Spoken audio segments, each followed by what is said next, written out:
भयाद्रणादुपरतं मौस्यन्ते त्वां महारथाः येषाञ्च त्वं बहुमतो भूत्वा यास्यसि लाघवम्.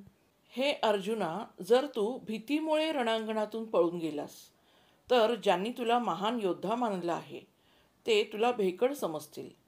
ज्यांचा तुझ्यावर आदर आहे त्यांच्यापुढे तू हलका ठरशील, म्हणजेच तुझा मान कमी होईल.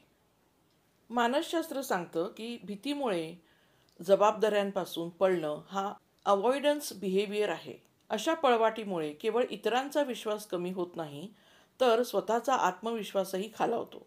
प्रत्येक व्यक्ती समाजात एक प्रतिमा तयार करतो. जर तो धैर्य सोडून भीतीमुळे मागे हटला तर त्याची सामाजिक मान्यता कमी होते.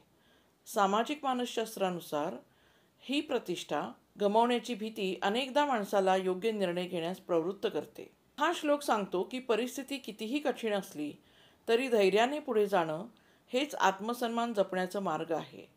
जबाबदारी न स्वीकारल्यास माणसाला अपराधगंड, लाज आणि न्यूनगंडाचा सामना करावा लागतो. आपण जर धैर्याने उभं राहिलो तर आपण विश्वासार्ह ठरतो. थोडक्यात, भीतीपोटी आपण जबाबदारी जर टाळली तर आपला आदर आपण हरवतो. धैर्याने उभं राहिलं तर आत्मसन्मान आणि सन्मान दोन्हीही टिकतात. श्रीकृष्णार्पणमस्तू.